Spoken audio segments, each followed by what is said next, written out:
Last season, Crandon International treated us to a spectacle for the season finale.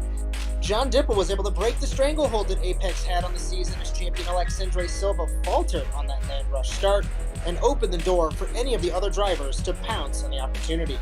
Tonight, we return to Wisconsin for the opening round of the 2021A Endurance Cup, a mini-championship within the main series that traces its lineage back to the inaugural season of NASA in the summer of 2012. What makes this different, you ask? Well, I'll tell you. There are no jokers on this track. It is one path for 10 laps in the final, and there's a land rush start from the top of the hill inspired from stadium super truck races. Over the next hour, we will see yet another spectacle as Dylan Baadte is next to me in the commentary box, Victor Vallee in the production truck, and I am Josh Mertz. We thank you for joining us tonight on the Automotive Sports Network for round 4 of the 2021A Simracer Coin NASA Rallycross Challenge. Our coverage tonight also presented by Simracer Coin, a cryptocurrency designed by sim racers for sim racers, and our racers will race to own the winner's coin tonight. For more info on their vision and their platform, you can check out simracercoin.org. And Mr. Baadte, 25 cars. Bo Albert is the points leader, had a penalty last week. What are we going to see today? More Twilight Zone? Yeah, I'm starting to think that this is just something me and you bring to the table when we get into the box together here. But a giant field tonight. You know, I'm really excited to see. You know, we have multiple groups out here that are full of cars. Most of these heats are going to be packed with 7 cars each. And you know, this place has had some exciting racing here. Watching these little practices and watching some footage from last season with Victor earlier in the production truck. I'm really excited for tonight. It'll be a heck of a show. As like I mentioned, the first round of the Endurance Cup this season, it includes this race and not next week. We are off next week. In 2 weeks in Wild West, we have a mid-season break before the Mud Season Classic, I think is what Matt Kingsbury coined it. You'll notice I sound a little bit different tonight, not in the normal situation. I apologize there. I have decided to fly out to Colorado and have some time away in my own little quarantine, so don't have my headset. I'm actually speaking to you through my iPad. It's going to be a good day. Not the normal call that we're used to, but certainly we're going to have a good race. On my storylines here, Dylan, I have Sindre with 5 question marks next to it. Dipple with 2 question marks. I don't think we have John Dipple today, but what is going on with Sindre Silva? I don't know if I can answer that part of the question, but I think I can answer some more question marks that might be beside him, because I've heard that he said he is ready to get it done and he is going to send it and make life difficult on these boys. He is going for the win tonight, and he's probably not taking prisoners along the way. As hopefully you guys didn't lose me. Like I said, it's a foreign concept we're dealing with tonight. I'm going to go over point standings once this decides to load up here. Bo Albert leading with 64 points, 13 ahead of Magnus Okenhaug. Okenhaug's teammate Ray Kingsbury is third with 43, and Connor Parisi with 41 points back and forth. Had that bad luck a couple weeks ago in Norway. Sabian Raxter, 5th in points with 40. Defending champion Sindre Silva and Philip Kraus, 6th and 7th in points. Both were not present last week. They have 28 and 25. Romain Rateau, Marwan Moftah, and Jacob Rafos round out our top 10. Constructors Championship, 40-point lead that Last Lap Motorsports has over Jim Beaver Esports. Jim Beaver Esports and Last Lap with Renovo locked in a battle for second, 55 and 51. And the Manufacturer Championship is a 1-point difference, Volkswagen over Subaru. I'm very excited to see what we are going to see today in Crandon. Last season was insane. 25 cars. As we look at Connor Parisi here, I believe we're looking at one of his teammates. It looks like Edmondson. It's Cameron Peterson. Victor Vallee corrects me there. Peterson, I think, making his first start this season, so we actually will see all 3 Jim Beaver Esport drivers in this race. And if I'm not mistaken, both Peterson and Edmondson, or at least Edmondson, a very great racer in the Stadium Super Trucks, and this is a main circuit for them. So we should see those 3 guys up front. If I looked at my telemetry correctly earlier on before we went on the air, Dylan, I think Parisi was out front in practice.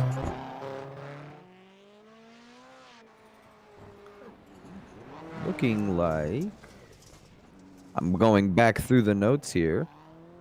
We've got a lot of cars running fast. Wow. Bo Albert running 47.1. Connor Parisi running a 47.06. We definitely got like 3 or 4 cars here with some. Yep, qualifying so far. Sindre with a narrow margin over Magnus Okenhog.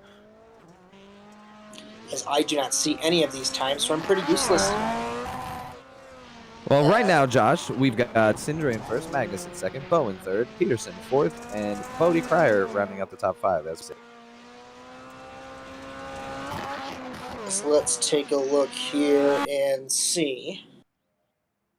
Sindre Silva about a 10th ahead of Magnus. We get ready for heat number 1 here in Crandon.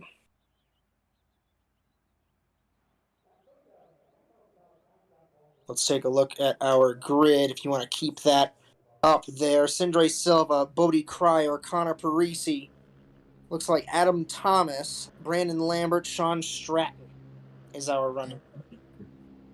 And Mike Berry, actually, running on behalf of the ASN team. Very great paint scheme that Victor Vallee has created there. As we get ready to go here in Crandon, we're going to have 7 cars for this heat race. And this Land Rush start never gets old to see so many cars running down into turn number 1.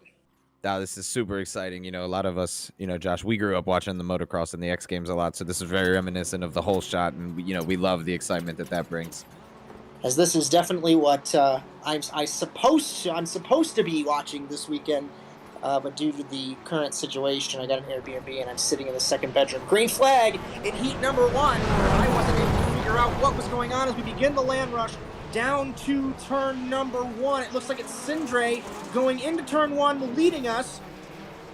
Ahead of, it looks like that's Parisi over the jump into turn number 1. Parisi ahead of Cryer, Lambert, Berry, Thomas, Stratton, it looks like. Parisi battling for the lead, side by side in turn 1. Can't get it done as Sindre holds the spot, entering turn number 2. And here we go, Josh, on board with our new helmet cam that we've gotten installed this week. It's going to be something new we're trying over here. You can see this racing action from a whole new perspective. Look at these guys out here. Over the jump, Connor Parisi behind Sindre Silva in the 63. Oh, they touched. And Parisi to the lead. Right behind him is Cryer. Cryer trying to take the fight to him. Sindre Silva holds second. And already, man, we're in this first couple laps in this first heat, and this is some intense racing. I think we hit the nail on the head, Josh. This is going to be an exciting night. As we take a look Oh, Parisi's there on the inside. Through turn 1, Parisi and Sindre Silva side by side. Over the jump, Cryer's there too, so if these guys make a mistake, look who's going to take the fight to them. Parisi to the inside, nearly slams into... Oh, Cryer had to check up there. If he wouldn't have had to do that, he had the run to get on the outside of Parisi there and really made it difficult. What's interesting, it looks like Sindre is doing a little bit of defensive driving here. He's able to hold the line, so Parisi can't get by him. Yeah, it's like he learned a little bit from the first lap and what Parisi was trying to do here, and he's using it against him now. As it doesn't look like we have our lap count on our graphics. Hopefully we can get that fixed up. Over the jump, Sindre still leads, entering turn number 1 here on lap number 3, I do believe. Ahead of Parisi, and we are looking at Cryer and Lambert. Thomas, Berry, Stratton, that running order has not changed, 5th through 7th. Sindre impressing me right now. Yeah, Sindre seems to have found a rhythm, and he's really starting to stretch the gap a little bit here. As we go over the jump once again, it looks like we're going to take crossed flags here in the heat race. Like I mentioned, can't see a lap count. We're going to try and get that pulled up. As lap 3 of 6 here in Crandon in heat number 1. Remember, these heat races, 6 laps apiece. No jokers in this race. The top 2 will transfer. The rest will go to the LCQ. I think we'll have 2 LCQs. Parisi hits the berm there in the 11.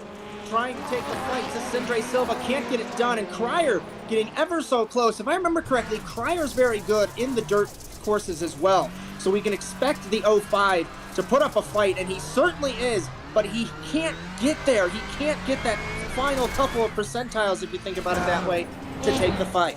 Yeah, it just seems like because of his position on the track, when he gets into the turn, the other guys are already at their slowest point, and he's not, and it's really affecting his ability to get off the corner.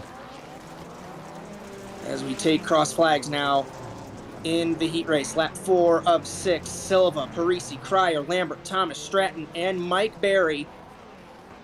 The running order. Lambert and Thomas battling here, but it really, unfortunately, doesn't mean much. We focus on our leaders, these top 3. If I'm looking at this correctly, we're looking at within 1.2 seconds. Last lap for Sindre Silva, 47.310, 47.544 for Parisi. Cryer was faster than Parisi by about a half a tenth. So these guys all on top of each other here. Final corner once again. Sindre holds the lead. 2 laps to go in the heat race. In heat number 1 here in Crandon, 47.116. Cryer, 47 flat. Parisi was a 47.2. If Cryer can figure out a way around these guys, Dylan, I think he's the man to beat. Yeah, I think he's definitely got the car and knows what he's doing. It's just a matter of, is he going to be able to get himself into a position where he can get around people and get himself advanced into the final. And this track has many different possibilities to pass. He's going to try and sneak to the inside here in the corner.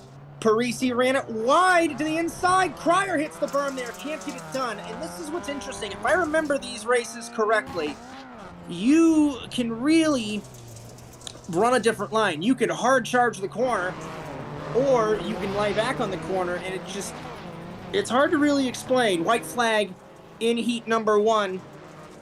Basically, the only thing I can say is the 2 differing lines prevent people from passing, but you really have to send it on the inside to get something to stick. Yeah, and unfortunately for Cryer, it just doesn't look like he's quite close enough to really slide it in there and make it work. Cryer ran a 47.418, Parisi a 0.2, and Sindre a 47.050. The Norwegian ran his fastest lap last lap. Parisi runs it wide again. Cryer hugs the inside. Can he make it happen? No, he can't. He's going to have 1 corner left. Can he try and transfer through to the final? I'm not sure. Sindre Silva, meanwhile, will win heat number 1 here in Wisconsin, ahead of Parisi, who holds off Cryer. Cryer, best of the rest, has to go to the LCQ. Thomas, Lambert, Stratton, and Mike Berry. As the ASN-sponsored car, Mike Berry, I don't think he's ran a Rallycross race. At least in NASA, he has not for sure. So, learning as we go is my colleague on Thursday nights. And he's just out there having fun in that ASN-sponsored Subaru. You'll catch Chad Irvine and Mike Berry tomorrow for the GT Americas race in Virginia. As what a heat here in Crandon. A little bit of a growing pain there, as I can only really see half of my director's feed. But we are figuring it out as we go here, Dylan. Yeah, we're figuring out as we go. Everything's, it's a little bit different. Sometimes it's like that. At least the racing isn't in the twilight zone like we are right now. So I'm just in the twilight zone, and I can barely see what's going on. But it's all okay.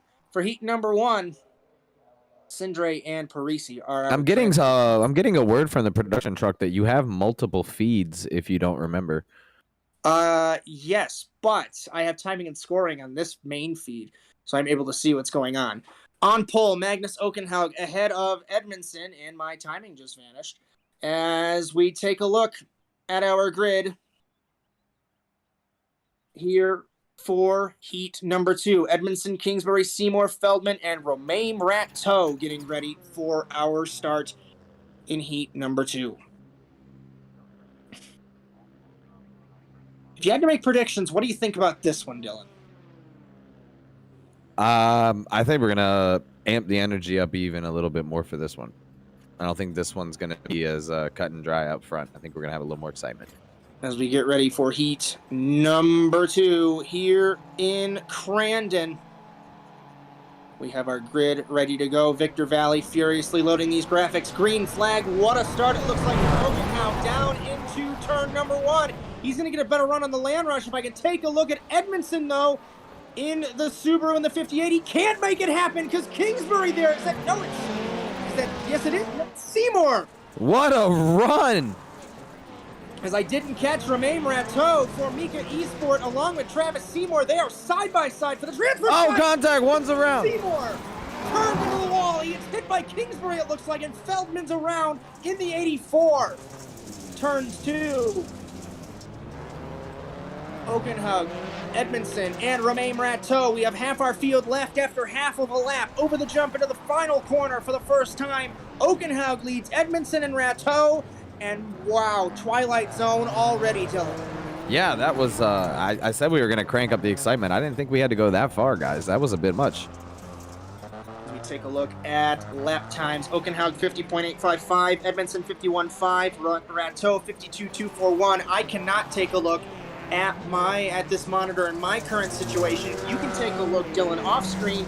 How did Romain Rateau get to the 3rd spot on the start? I had no clue. I didn't even see him. So I'm watching it now, and he's just smooth through, it's like a series of jumps there, and he's smooth, and there's a car out of shape that he misses. He just gets a great wide entry into that first corner and just basically maintained all the speed in the land grab that you're supposed to get and just took everything he had. Oakenhug, Edmondson, and Rateau. That running order has not changed. The lap times have updated. 47.332, 47.211. Thank you, Victor Vallee, for moving that out of my way. And 48.329 for Romain Rateau. Top 3, 2.7 seconds separate the top 3. Then it's 12 seconds back to Kingsbury. I think Kingsbury, unfortunately, out of this one, given that calamity on the first lap. Yeah, unfortunately, I don't think anybody's really going to have a shot but these front few guys here. But the 58 is definitely not making it easy on the 26. He's right here and ready to pounce. And we know Magnus Oakenhug, he has not had the greatest of seasons, but he thinks running up front like this feels like a win. Remember, this is his first season for Spark LLM. He was running for the LRL Racing. Josh Edmondson for Jim Beaver Esports. And Romain Rateau, the privateer for Mika Esport, he's hanging out back there. He's about a second off of Magnus's pace, but if these guys mess up, we can pretty much guarantee Rateau getting that spot. We are on lap 3, coming to cross flags here in heat number 3, I believe. 2. Heat number 2. Apologies there. It's the one graphic I don't have. It's okay. High altitude out there, Josh. The oxygen's thin.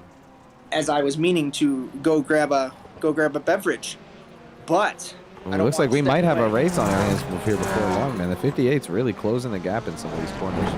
I think Oakenhug was a little slower this lap. He ran it wide there in the final corner. He was 4/10 up. Oakenhug was on Edmondson. Oh, Edmondson was smooth in the final corner there. That was a really good corner. Rateau, once that refreshes, we'll see what the Frenchman runs. 48.025. Kingsbury is at 47.1, but it's not helping him. He's so far back from the rest of the field. Feldman and struggling, and after that wreck on the first lap, 4.4 is Rateau from the race leader. Yeah, I was going to say, unfortunately for Kingsbury right now, he's about another 8 seconds back off the car in front of him, and it's just with the short amount of laps, there's no way you can run a lap fast enough to make up that much time. And the 2 laps to go here in Crandon, and it's not an ideal situation to be announcing this race like this, but certainly this race has made up for it. 47.146 to, I think that's a 6:07 for Edmondson. Half a second up is Oakenhug on Edmondson. Maybe Edmondson knows that he's in a transfer spot, but Oakenhug certainly pushing hard.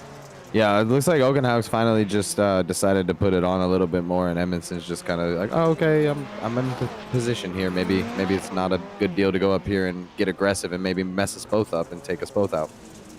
And what's nice, if we go real quick, the gap from Edmondson to Rateau, or from Oakenhug, to Rateau, 4.2 seconds. Oakenhug has 1.7 over Edmondson. We talk about this every week, how the track normally is asphalt, there's dirt over the asphalt, white flag for Magnus in the 26. This track completely dirt, and it's going to be interesting. You'll notice a lot like, obviously, dirt oval racing. You clean off the dirt gets gripped up. So we'll have to see if the track does get further gripped in the heat races, and I know the track crew is going to clear that off, but we'll have to see if the lap times increase throughout these heat races. That'll be definitely interesting to see as these progress because, with that longer race for the final, it might come into play. And the guys who were fast in the later heat races with the track being in a different state might be the guys who were fast at the end of the race. As Magnus Okenhow 1.9 seconds ahead of Josh Edmondson. They survived the land rush. Romain Rateau tried really hard. Still a great start. He comes home third, but Magnus wins heat number 2 ahead of Edmondson. As Rateau, Kingsbury, Feldman, Seymour, the remaining running order here in the heat race. I'm not sure if I'm reading this correctly, but it doesn't look like we have audio from the iRacing side of things. If someone can confirm that for me. Let's see if we can. I look at the iRacing bar on the screen and there's no audio, so maybe someone can confirm it. As heat number 3 getting ready to go, we'll have another, I want to say, another 6-car heat race here. Bo Albert, Jason Hook, Savian Ragster, Austin Derbyshire, Cody Crosgrove, and Kieran Forrest.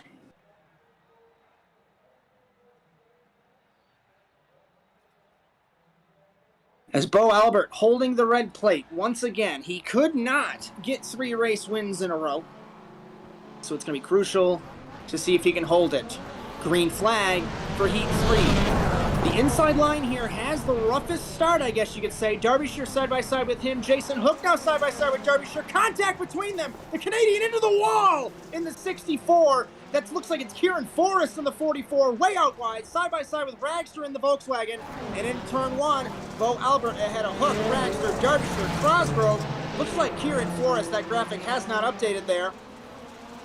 And Bo Albert trying to take and hold this ahead of Hook. Hook was on the podium, I believe, last season in Crandon. Great run for the DGRX boys. And John Diffel was the winner last season. Hook got close, though. It was certainly a good battle. Ragster third.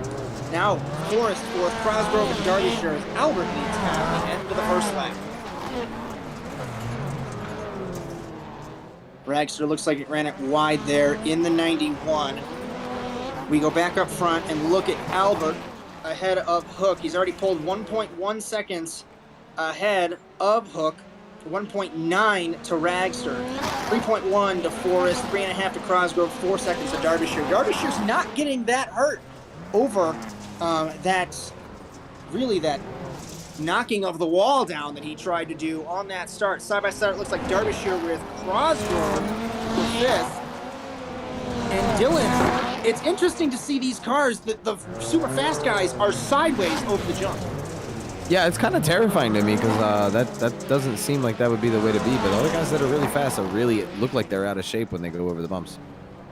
If I remember correctly, from when I raced at Wild West and Wild Horse in my final season, it was really crucial to do that because when you land, obviously the all-wheel drive cars, you're able to pin the throttle and get the car to rotate. So realistically, you're turning halfway down the straightaway. Very tricky to do when you get it right, like Albert and Hook are. It certainly helps. 0.5 of a second up on, looked like Ragster there. No, it was over Hook. Ragster passes Hook. Ragster was a 47.508. Albert 46.7. These two battling for the transfer spot. Hook into Ragster. Around goes the 91. Hook over the transfer spot. Yeah, and Hook immediately on driver audio came over the radio saying he was sorry for that one. You could tell he really didn't mean to do that. As the cars, like I've mentioned, it's so weird to say this phrase, the car's body language, really, I saw Hook trying not to hit Ragster. I think he just pushed out wide. Yeah, you can definitely tell that it wasn't something that he was trying to do. The car just wasn't responding to what he was doing. And this puts Derbyshire almost in the catbird seat after plowing the wall down on the land rush to try and get through to the final. The winner from Sonoma, 2019A. One win in the NASA Rallycross Challenge. It was that race. I remember that race very fondly. I was taken out in turn 1 on lap number 1. Still battling. We get to cross flags for Bo Albert. We can kind of forget the points leader is way out front. 5.2 seconds ahead of Hook, and it's a hornet's nest underneath. Forrest gives Ragster a bump. This is for the 5th spot. This is for last, but they're racing like it's for the race win. I mean, you got to get practice in now. You can't go into the LCQ and not have any bump and grind experience. You got to be able to put the moves on these boys. So why not race hard for the last place? 5.7 seconds.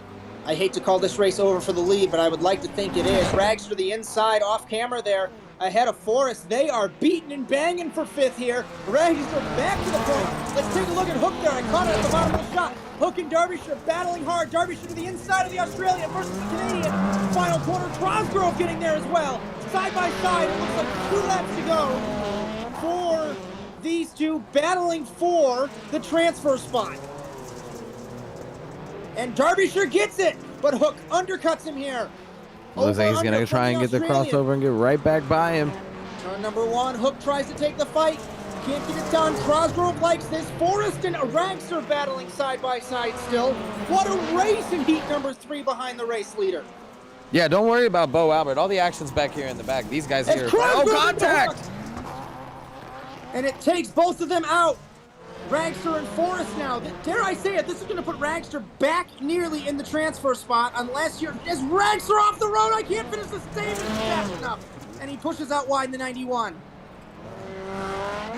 But he makes the recovery and slides back. Oh, no! Turns. Oh, I feel like we need to just stop talking about him. We keep jinxing him. And the man from California being used as a ping pong ball from all these guys here, from the Australian, from the man from Indiana, Kieran Forrest, Austin Derbyshire, the Canadian, in second. He's got 2.7 seconds ahead of Kieran Forrest. I think he's safe for now. Bo Albert has led from the start here in heat number 3, and he certainly loves another 3 bonus points and raising that championship lead. Winning heat number 3 is the Australian for Logitech Altus Esports. Ahead of Derbyshire for LRL, will transfer in heat 3. Yeah, excellent run from Bo. If you watched him, he had a great smooth launch out of the gate. Came down into the track and was smooth. Everybody else was a little squirrely and around each other, and he was just super smooth and clean into the track and just never looked back. As we don't want to play the radio of Sabian Ragster, I think there were numerous naughty words said through that race, as that ping pong ball for the 91. Heat number 4, Cameron Peterson, Matt Keys, Ray Kingsbury, Daniel McDonald, Andrew Howell, Tim Brokaw. This is another 6-car race.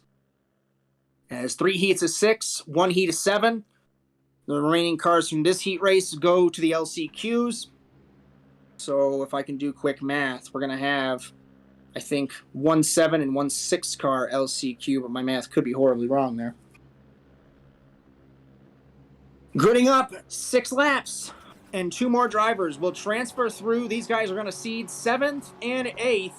Getting ready for the 4th land rush of the night. Peterson, Keys, Kingsbury, McDonald, Howell, Brokaw, green flag. Kingsbury there immediately turns left to try and avoid the bumps. Peterson's going to get hurt by them, and it looks like Keys is going to take the lead. No, Peterson takes the spot in the second phase of the start. Through the start corner, onto the front straightaway. Howell, it looks like timing and scoring might be broken there because Peterson holds the lead ahead of Keys. Looks like that's McDonald, then it's Kingsbury, Howell, and Brokaw, as we're going to wait for that to refresh there. It's looking to me like 2 cars are already retired. Yeah, it looks like they might have had some contact and had an incident. Maybe they both just backed out. That's bizarre there. I don't know if you can go back, Dylan, for us and take a look and see what's going on. I saw 6 cars take the grid. Keys bowls through McDonald. That hurts him, though, because McDonald takes the spot right back. Peterson leads at the end of the first lap ahead of McDonald, Keys, Kingsbury, and apparently, since Brokaw and Howell did not get to take part in the Oh, yeah, they took off, and as they came through the bumps and then they transitioned back onto the actual racing surface there, they got into each other, and they both hooked left into the wall about head on, and they both just called it after that. So, we end up with 4 cars in this heat race, and it makes life easier for the drivers. It looks like looks like one of them's back out. Looks like Andrew's back out on the track here, just running some laps in practice. So Howell trying to get some more track time in the 666 and the 111.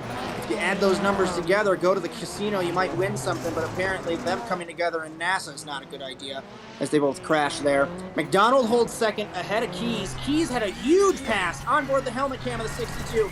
You can notice what the Australian's going to do here.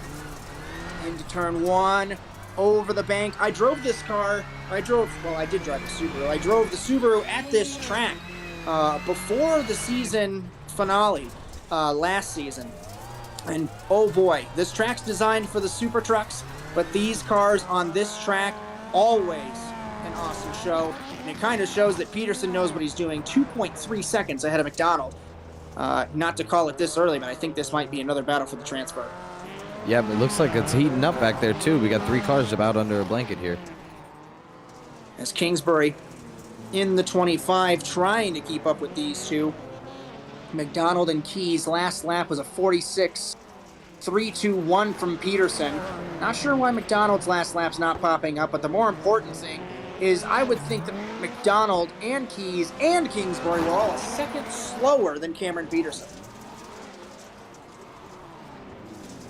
Yeah, that's crazy. These guys, I mean, maybe that's because they're all around each other and they're racing and they have to, maintain not running each other over. But that's a large margin. 2.9 seconds was the gap that last lap. 3.6 Keys, 4.9 to Kingsbury from Peterson. Last lap, 46.5. I stand corrected. That actually was his best lap. I am apparently blind and cannot read. Matt Keys, 47.2. Kingsbury, 47.3. McDonald might have gone off track. Maybe iRacing thought and doesn't count the lap time when they go off track, but I didn't see him go off track. But the layout, according to Victor Vallee, is a little broken from the service, so we'll just have to keep running with it. And McDonald off the road in the 95. And the 95 parking it. What is going on? We have to get potentially maybe out of fuel because there's no joker, there's no strategy. 2 laps to go here for Peterson. Maybe as this track, definitely not like Croft the way it used to be on the NASCAR 2003 days. I'm not sure if Victor Vallee is muted or not. He mentioned off the air there that we used to run at Croft with all 4 layouts and 4 different paths. McDonald never ran there, so I don't know why he would think that this is Croft, even though it does begin with a C. But when we step away, I think he must have been out of fuel. When we step away for warm-up, maybe one of you guys can figure out what's going on here. We're coming to the white flag here, Dylan. More Twilight Zone. I'm waiting for the Twilight Zone theme. Yeah, I'll have to get it ready here. I wasn't prepared to be playing it because I didn't really think it would pop up that seriously, but it's been one of those nights. White flag for Peterson. Keys and Kingsbury battling for the transfer spot. Looks like that is Howell in the 666. What could have been for the 666 and the 111 of Brokaw both come together on the first lap on the first turn there. As Keys battling Kingsbury, it looks like there's no real battle there. I stand corrected. That is a decent-sized gap between the two. As we look at Cameron Peterson up front. So, boys, there's going to be one issue with trying to get a hold of Dan to have a word with him about what happened. He's not here right now. Peterson wins heat number 4 ahead of Keys. Kingsbury comes home in third. That seems to be the theme tonight, Josh. Our third-place finishers are guys that are normally already in the final race or right up there in the mix for it. This is going to be interesting. We'll have to see the grid here, Dylan, for the first consolation, because there are some big names that have not made the show yet. Yeah, exactly. I think these are going to be even more exciting and more crazy than the last few have been. No Ray Kingsbury. If I remember from that points count, I think he's third or fourth in points. So that is huge that he is not in. He's third in points as we pull it up here. Third in points, potentially not going to make this race. That's going to be very interesting to see. 8 cars. in this consolation race, so apparently I also cannot count. Bodie Cryer, Kieran Forrest, Adam Thomas, Jason Hook, Brandon Lambert, Cody Grosgrove, Sean Stratton, and Sabian Ragster. The Kingsbury brothers are going to go for one spot in the second consolation. These guys are racing for the 9th seed. This is going to be an interesting land rush with 8 cars wide. You'll have to tune in a couple minutes and watch the 10-car wide land rush, but we're not quite there yet. 5 laps, and the winner transfers here in Crandon. We wait for Sean Stratton in the 72. Because apparently he's not gridding. Green flag for the C-Main. Land rush, 7 of them going to turn number 1. Lambert behind, Thomas there as Kieran Forrest hits the wall. Crosgrove gets turned, Thomas into the wall. What is going on these land rushes? That I don't have an answer for, Dylan, but Bodie Cryer certainly loves it, leading out of turn 1. Yeah, that was, whew, I need to stop speaking things into existence. As I said, I thought it might get a little crazier, and it got a lot crazier. That was insanity. It looked like everybody had a run and an issue on that start. Yeah, except for Cryer. He's out here just sailing off into the sunset. 2.9 seconds. Cryer ahead of Hook. Ragster on the inside of Hook. These guys have history from a couple moments ago. They're going to be racing for something that doesn't necessarily matter. They are seeding for 11th. Granted, it's only a couple points, but the big picture here is the transfer spot. But dare I say it, there might not be any catching Bodie Cryer unless something goes wrong. Yeah, that boy is checked out on the rest of the field here. He is gone. I think Cody Crosgrove has parked the 18 car.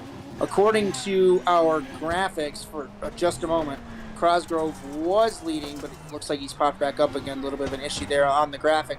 On board the helmet, it looks like a Ragster in the 91. As he is battling Hook and Lambert, it looks like 3.7 seconds. Cryer to Hook as we end lap number 2. Cryer 3.7 seconds ahead of Hook. Graphic says lap 2. I could be horribly blind. I think it's lap 3, but we'll have to see. All the timing still says lap 2. Once again, apologies for the little bit of a messy show here tonight. Like I said, I decided to quarantine myself 1,000 miles from my home, so I don't have. Stop listening to. Stop listening to. As Cryer 4 seconds ahead of Hook. This is just a Twilight Zone show. This is all that is. Yeah, see, this right here, Josh, is the start-finish line. This will put us on lap 3. You see, I don't know how to count. Okay. Cryer, okay. Like I said, high altitude out there where you're at, 4 seconds. 4.2 ahead of Hook. Last lap's a 46.9. Hook was a 47.3. That was 4/10 up. Everybody else is in the 48s, or dare I say it, Ragster ran a 52nd lap. Yeah, you weren't supposed to talk about that on air. That was mean. Why'd you got to throw the guy under the bus like that? Well, I try and give everyone equal coverage here on ASN, so if it's bad or if it's good, it's still an equal amount of coverage. Cryer.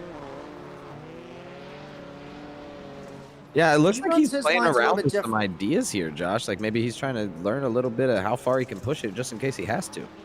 I'd like to think that if Cryer, obviously, if he gets through this consolation, he's going to have something to say to the Jim Beaver cars. And I'm going to have to jump in here, guys. He is one of the pro truck drivers as well. So that I didn't know. I believe, if I'm not mistaken, he does have a lot of the truck experience, that Pro 2 and Pro 4 experience coming into play here. And that's why you see him sling it into the corners. Watch him here. Watch how he slings it into the corners like it's a big old heavy truck. And it seems like it's paying off for him. Yeah, it's almost reminiscent of the road course ringers from back in the day in NASCAR. Those guys who would just run so different, but they were so fast. I think that was where I was really trying to get my point across with running these lines, because if you diamond the corner and you just bury it deep onto the apex and essentially stop, you can gas it and really get grip off the corner. That's what really helped me, if I remember those two tracks correctly. Rags to the inside of Lambert here. Side by side, this is for the 3rd spot. Yeah, no, Lambert's definitely not going to be happy about all of that contact multiple times in the corner. 6.3 seconds. Cryer ahead of Hook.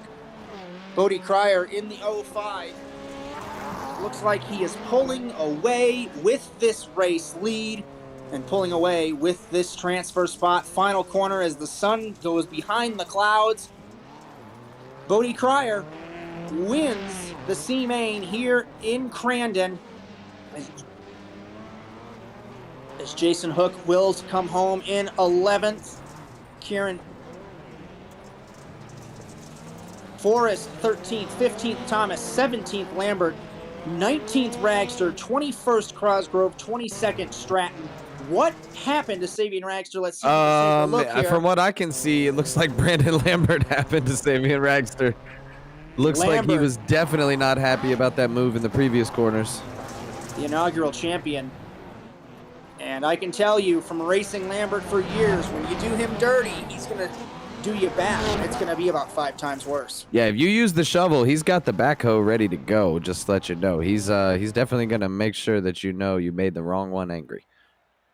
Not saying he's an aggressive driver. He's great. He's an awesome guy. But, I mean, not in a negative way aggressive. 5 laps for the B main. Second. All right, Josh. Second Consolation. I'm going to speak it into existence. This one's going to be a little more tame. Rateau, Kingsbury, Howell, Feldman, McDonald, Seymour, Brokaw, and Mike Berry. I'm going to say it on air. What a beautiful paint scheme from Victor Vallee for that ASN car. And it's great to see Mike Berry on track. Be sure to join him and Chad Irvine tomorrow from Virginia International Raceway for GT Americas. But tonight, Berry's in the cockpit in that Subaru Impreza. We've got 9 cars battling for 1 spot, 5 laps. I think I need to take a breath here for a moment. The land rush for the B main is about to begin, and we're going to have 9 cars going down for 1 spot. Can't tell you any predictions, but the inside line there on the land rush is horrible for bumps. Green flag. Looks like Brokaw on the 111 on the outside. Over the jumps. You'll notice 1 car up. It was Howell, it looks like. McDonald in close. And Romain Rateau will lead us. Brokaw on the outside. Brokaw, what a run. He nearly gets the 23 of Rateau. Turn there side by side. Over the jump. Both running wide. Ray Kingsbury in the 25 tries to take the spot away. And Matt Kingsbury. The brothers follow each other through. But Brokaw looks like leads into turn number 2. He runs it wide. 3 wide, Rateau. What is going on from Brokaw trying to push it out wide? Kingsbury side by side, 3 wide. This race is absolutely relentless. This is the one race that I don't have my audio. I can't tell you what's going on. And Mike Berry on Howell. And the score going to the 3rd. We have 4 laps remaining, and they ask me, why do you write a schedule with non-rallycross tracks? And let me tell you, this is why. Yeah, this is, oh my goodness. We got more excitement in that first lap than we have from all the other races. And Diane Feldman sneaking into the picture. Remember, the only female competitor in the Simracer Coin NASA Rallycross Challenge. And Ray Kingsbury makes it 3 wide with her and Mike Berry. And, shout out to Diane. Seeing a lot of growth here in the short amount of time I've been calling. Kingsbury, Rateau, Howell, Feldman. Oh, trouble, we got a car on its side. Is McDonald, and Kingsbury, it looks like it was there. Mike Berry gets turned by Brokaw. Oh, no. What's going on? The only 2 cars that have not crashed are Matt Kingsbury and Romain Rateau. Where's the Twilight Zone right now? We're in it. I can't get over how Mike Berry is running here. I don't think he's ran a rallycross race ever. At least not in NASA. As we'll have to speak to Mike Berry. If he does not make this final, we can try and grab him in here. Berry runs it wide in car number 4. We'll take a look during warm-up, try and have a talk with him. Matt Kingsbury, 3.8 seconds ahead of Rateau. It's 9.3 from Kingsbury to Brokaw. This running order, very spread out now. But Mike Berry, I'm trying so hard not to laugh on air here, but that's all this is. I'm just gonna jump in here again. I think we're gonna get copyright strike for that, so No, it's happened yeah, before. We're good. we do apologize to the copyright owners of the Twilight Zone, because we did not mean to replicate the Twilight Zone tonight. It just happened here at Crandon. Yeah, it just happened. The Twilight Zone has descended upon us. As Kingsbury holds this spot. Yeah, Josh, you got to clarify. Both of the boys are in here. I was working on it. You guys don't give me time. I know what I'm doing. Matt Kingsbury ahead of Romain Rateau, Tim Brokaw, Andrew Howell, Ray Kingsbury, top 5. But the only spot that matters here, gentlemen, is that race lead. And I think by 5 seconds over the Frenchman, Romain Rateau. This is for the 10th seed. So then the remaining running order will get seeded 12th on down through the running order. Rumor has it there's going to be a points restructure for the Simracer Coin NASA Rallycross Challenge. I can't tell you anything else other than that. Just keep an eye on the NASA Discord and keep an eye on the ASN social media pages. And keep in mind, everyone's welcome to join here at North American Simulated Auto Racing, NASASimRacing.com, or the Discord links floating around somewhere. Going on 9 years in July in various guises. Certainly a great show and a great time. Kingsbury, Matt that is, leads us on the final lap, 5.8 ahead of Rateau. It's interesting to see how smooth and yet how not smooth he is trying to get this car to rotate Dylan.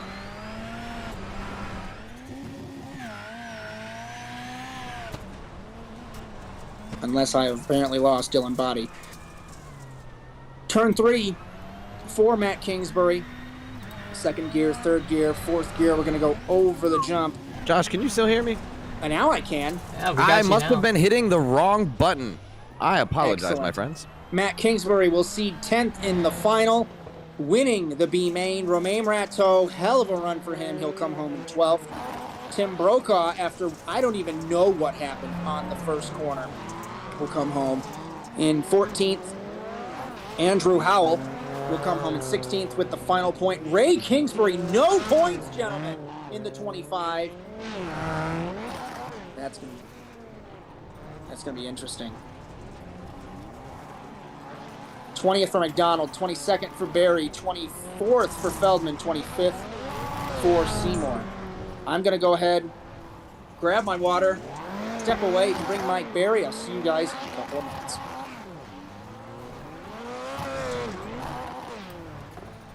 And I believe this is where I step in, just for a moment here as we see Mike Barry finishing the race.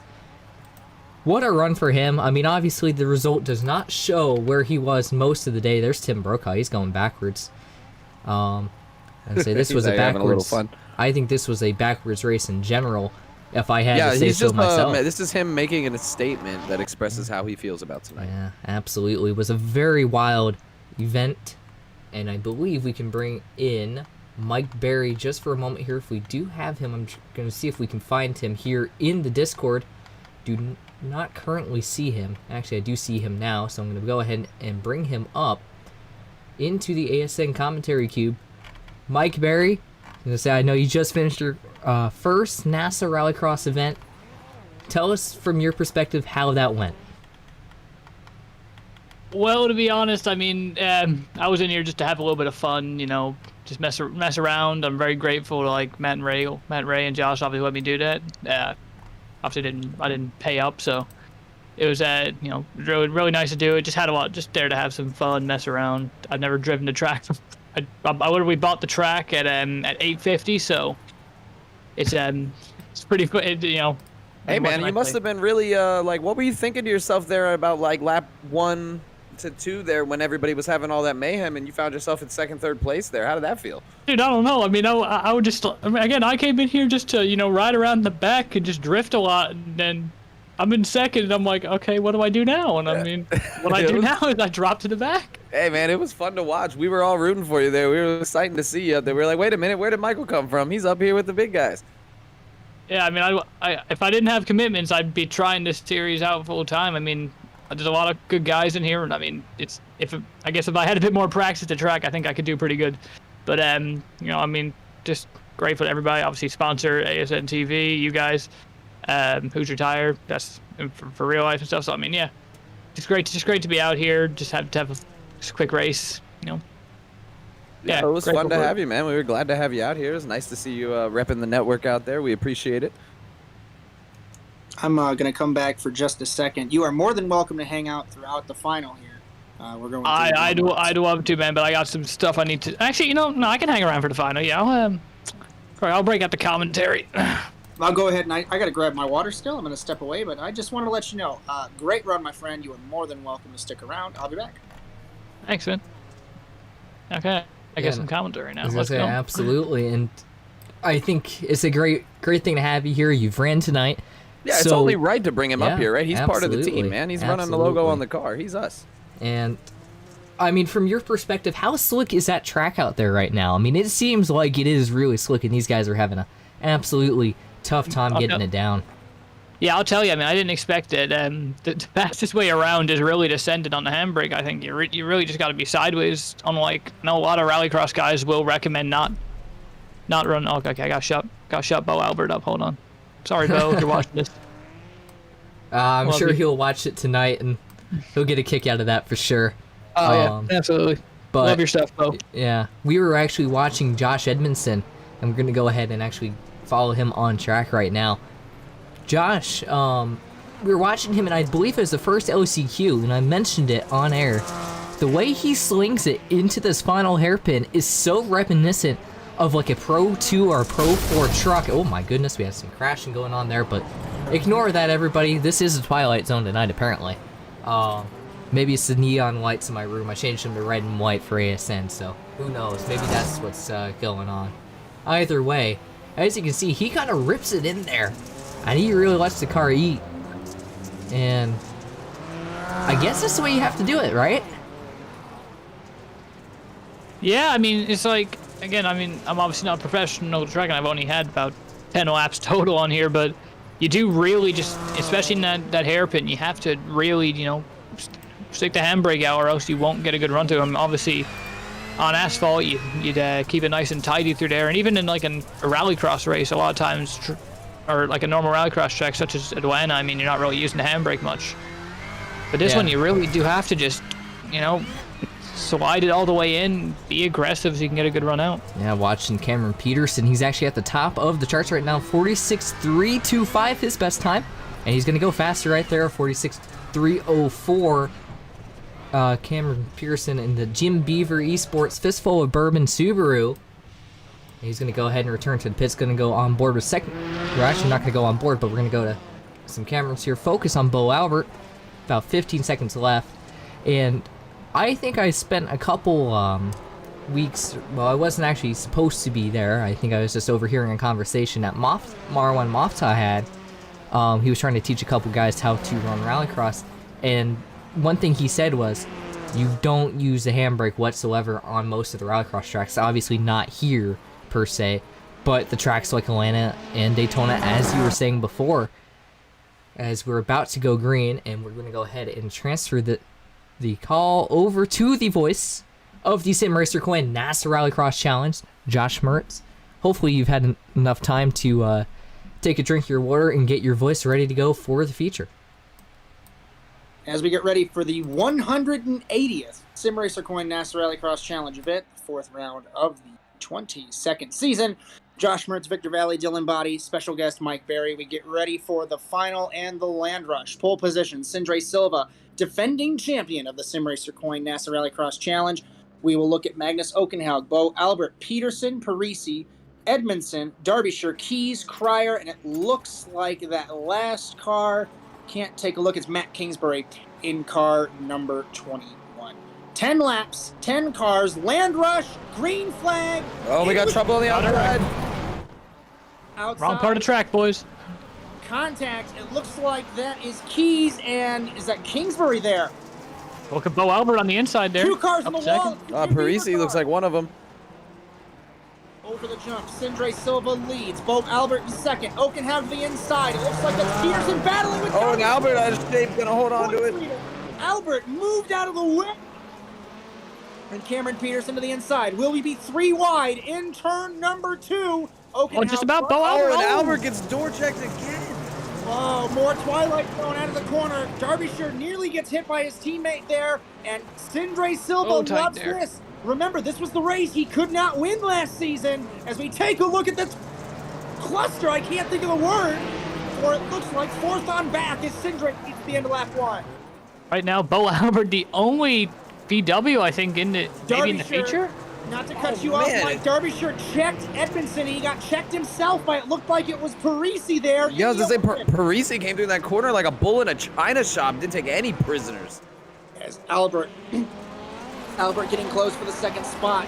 This track certainly becoming a fan favorite for the Simracer Coin NASA Rallycross Challenge. Sindre Silva, 50.493 was that first lap. Magnus Okenhaug, 51. As we look from above, Bo Albert on the outside of Okenhaug. Can he make the run? Will he do the switchback into the final corner? We'll have to look inside. Australian v Norwegian. Albert, points leader, takes the spot, it looks like, as Okenhaug has... Oh, no!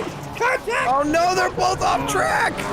The points leader off the road. I'm not sure if they'll both have... Oh, and it gets into Parisi coming back on. Oh, no. As Sindre Silva loves this, 1.2 ahead of the rest of the field, 2.4 now, as Albert and Okenhaug both came together, and they both cut the track, and what is going on here, gentlemen?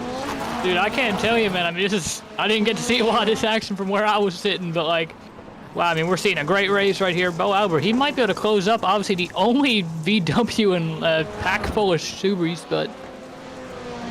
That is actually a good point. I didn't even think about that one. Albert, the only Volkswagen, everybody else in Subarus. And now people wonder, why were you fighting for so long to keep this running over 9 years when you had 6 cars? This is why.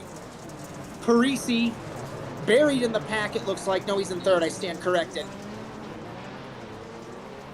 And there was another Volkswagen. It was Matt Kingsbury who was taken out on the start there in the 21. If something goes wrong with all these cars, he's going to end up in second. We'll have to see. 3.1 seconds from Sindre to Bo Albert. And if you're Bo Albert, what are you going to do? Are you going to reset yourself and realize, oh, crap, that was bad? Oh, he's about to get past right there, Josh. Connor Parisi threw it into the corner. Yeah, it seems like Connor, he's trying to really get all of his time on corner entry, but Albert's really maybe that corner rank playing off. And you know, that's the same move we saw him use in the heat race, Josh. He got in there, little contact, and pulled it off on the inside. Oh, look at how we got one rolling in the back. Looks like that was it Edmondson in the 58? Now just watch how those bumps are upsetting the car, though. If you go over one of those, you got to make sure you're straight or you will go off. Yeah, you can definitely tell when someone hits it a little bit wrong and they come down and the car just bounces wicked out of control. I know this isn't a very opportune time to plug our sponsor, but I want to let Simracer Coin know thank you so much for your support. And if you want to check out their mission, simracercoin.org. Why do I say that? Because they have supported us, and they are getting a lot of screen time here today with multiple cars sponsored by them. Magnus Okenhaug on screen there in the 26.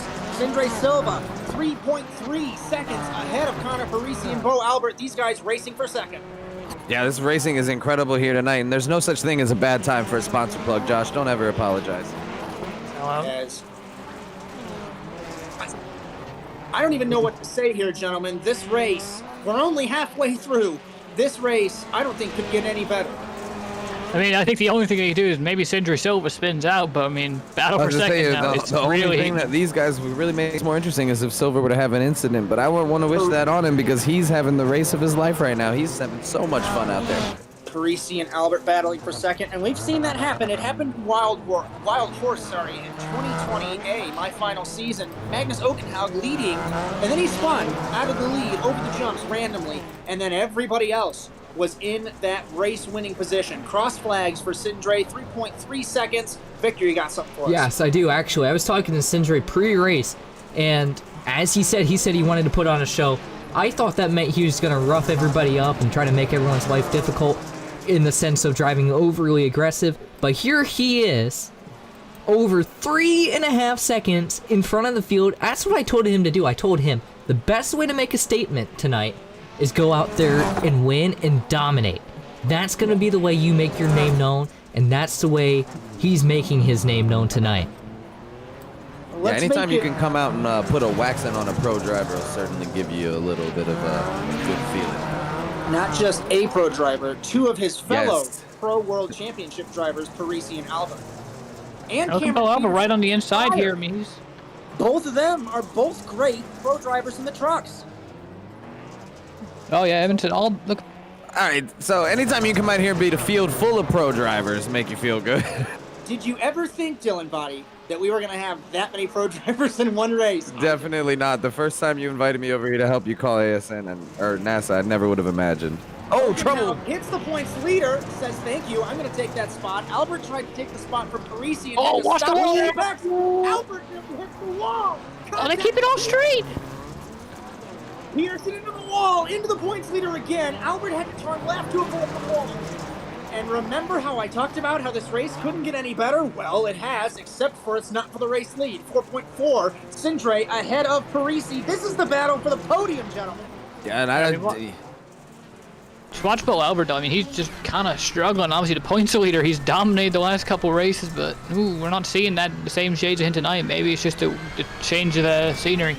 And you know, it could be the land rush. It's a different kind of start than we've had all season, and maybe it's just not suited to his style. He didn't get that clean jump that he normally gets. You know, he had that big 10 wide thing. That's a scramble. That's a lot different for you. There he goes, yo. Points leader off of the road in the 06. He's gonna miss the jump. I'm not here to speculate, but previous seasons he would have gotten DQ'd for that. Hold the speculation, though. That's not what we do anymore. He got pushed out wide. Yeah, I don't know that there's anything he could have done there. 2 laps to go. Like I said, no speculation here. I'm just commenting what it used to be. Sindre Silva 5.2 ahead of Parisi, and Okenhaug holds third over Cameron Peterson. What a race in Wisconsin. Yeah, these have just gotten better as the night has gone on. And I have to jump in here one more time here, guys. I think I was talking to Josh. Josh, you said Magnus had no shot at this championship, but with Bo Albert back in 7th place and Connor Parisi running 2nd, those guys are going to gain a lot on Bo Albert here in 7th place. And this championship is cracked wide open right now, gentlemen. White flag for Sindre Silva, our defending champion in the Simracer Coin NASA Rallycross Challenge. He's going to try and get another victory here ahead of Parisi, Okenhaug, Peterson, Cryer, Edmondson, Albert, Derbyshire, Keys, and Matt Kingsbury. And obviously just a dominating fate of Sindre Silva. I mean, as we see him coming through that tight hairpin, what I was saying, he look at how far out he's kicking it from what you would think is the apex. I mean, yeah, he's just a dominating display. It's a strange, like, high, wide, and handsome for a dirt corner. You wouldn't think it would work. Final corner. It has taken him 4 weeks, but the defending champion back on top. Sindre wins in Crandon and redeems himself from last season. Parisi and Okenhaug final steps on the podium. Peterson, Cryer round out the top 5. Edmondson, Albert, Derbyshire, Keys. Looks like Kingsbury. Actually, Kingsbury comes home in 10th. Our timing was just a little broken there. As win number 4, and another win, actually. This is the 2nd win for Foxhead Gaming, Spark, Last Lap Motorsports. Remember, they only had 1 win, and it was with Matt Kingsbury a couple seasons ago in Wild West. What a race that we've witnessed here at Crandon. I'm going to step away once again, catch my breath before we wrap it up. Gentlemen, have a chat with our top 3.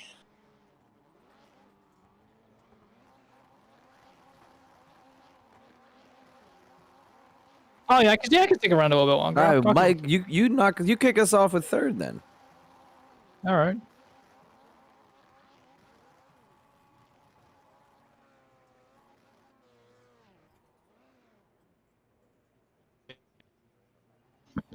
Yeah, sure. Yeah, Magnus, obviously a 3rd place run here tonight. Really solid. A little bit more quiet than we had for a couple other battles. Obviously, you were always up there, but you never, I guess. Yeah, just take us through those 10 laps. I mean, it was real exciting to watch.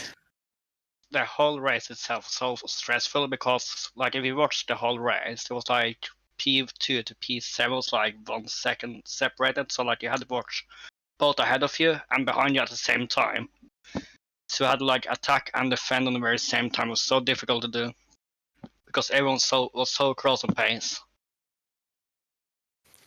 Yeah, I mean, it's just I mean, obviously, like you're going up against Cinder Silver and Connor Parisi. Excuse that. I mean, obviously, very talented guys. You were just a little bit behind, but you're always pushing and being able to get to the front. Do you think you'll be able to get a couple spots higher on the podium in future races? Yeah, my aim for tonight was actually to improve my second place from last week, because I haven't won anything since the 2020A season. So, and also enjoyed these kind of Lucas Oil tracks with a lot of gravel, because I'm more comfortable on the gravel than on the tarmac. So we'll have to wait and see for next week on Wild West.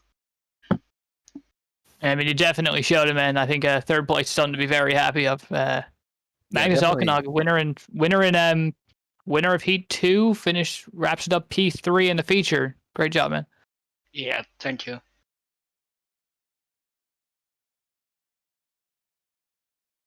Really quickly, before we do that second interview, I just completely spaced out and didn't realize Magnus and Sindre are teammates. It's a double podium for LLM. Carry on.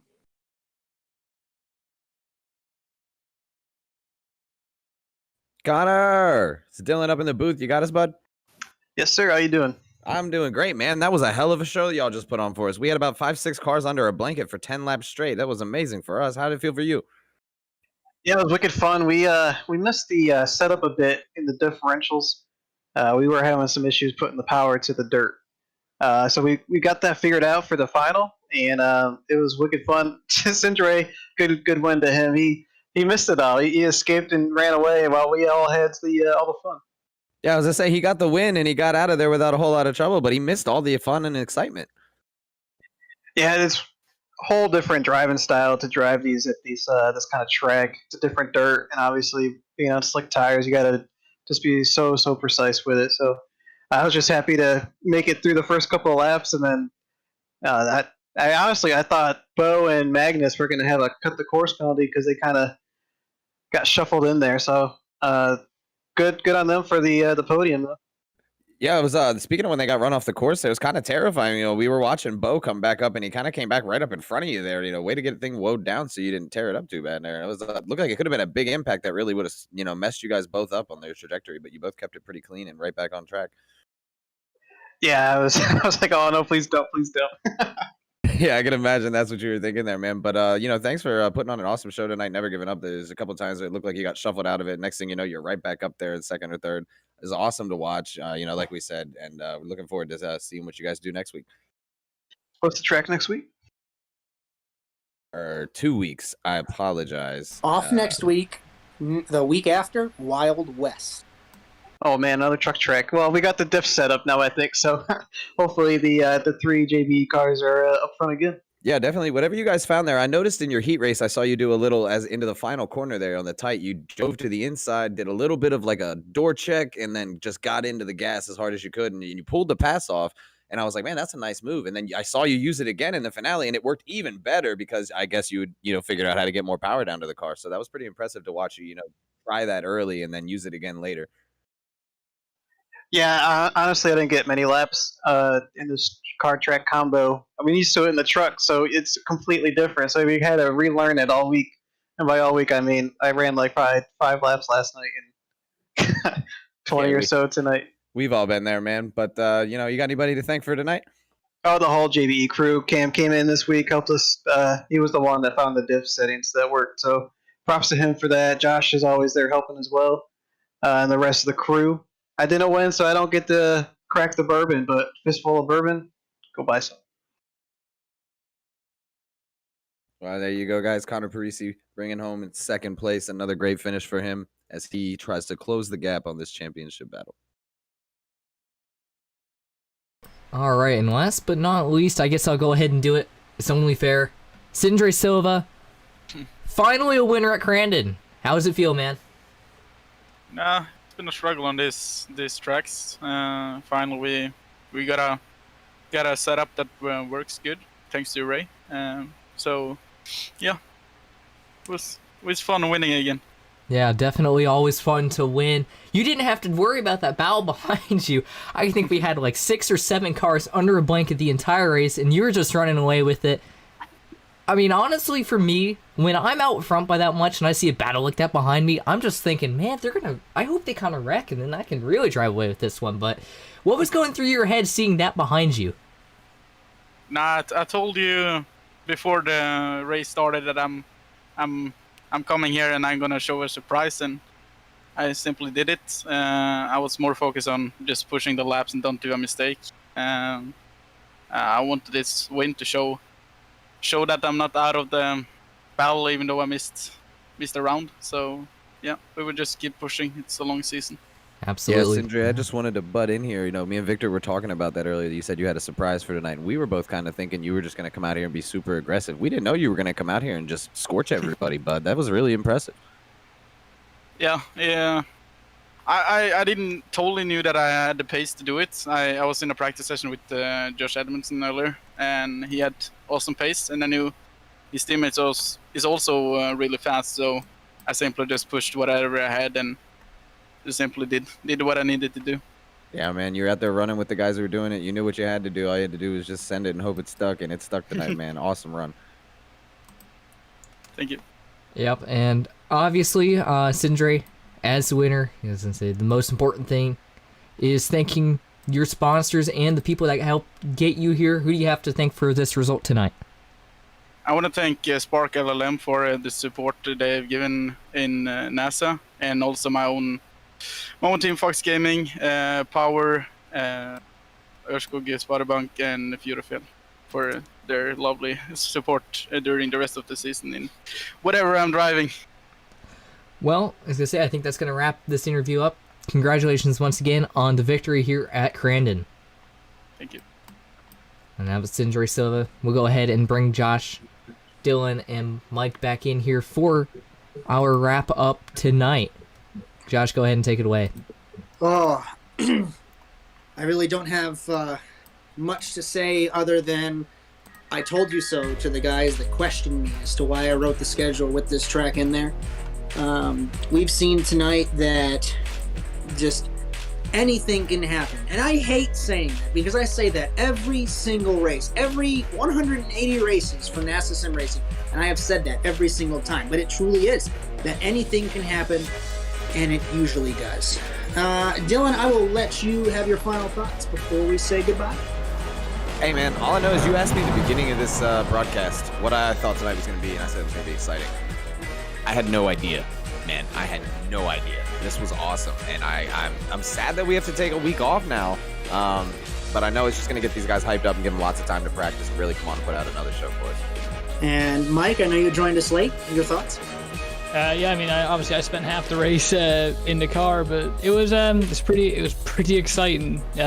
Even if I didn't see much action myself, I saw a lot of guys really going at it up front in the heats and the B main. But you know, obviously I have a little bit more practice to do, but I think all the guys can be proud of what they did. And finally, Victor, before we wrap up. Wow, that's all I can say is just wow. Again, you know, just an incredible race. Has so many cars just going at it. As we see a little bit of the LCQ running in the background here as a replay filler. Oh my goodness, wow. I think every race from head to toe was incredible tonight.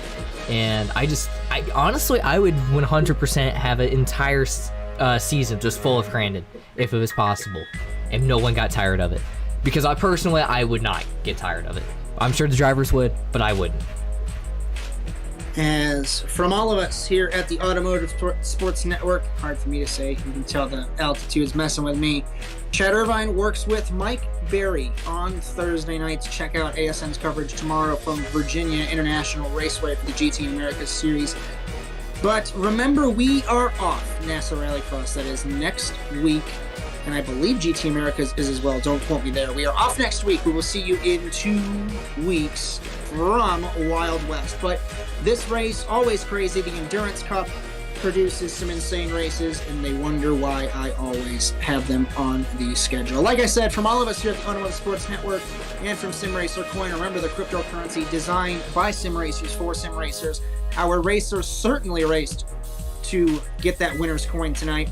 And for the NASA Rallycross Challenge, we will see you in 2 weeks from Wild West in the appropriately named Sparks, Nevada, where we will see more Sparks fly in NASA Rallycross. But until then, like I said, thank you for everyone. Thank you for watching. We'll see you in a couple weeks. So long, everyone.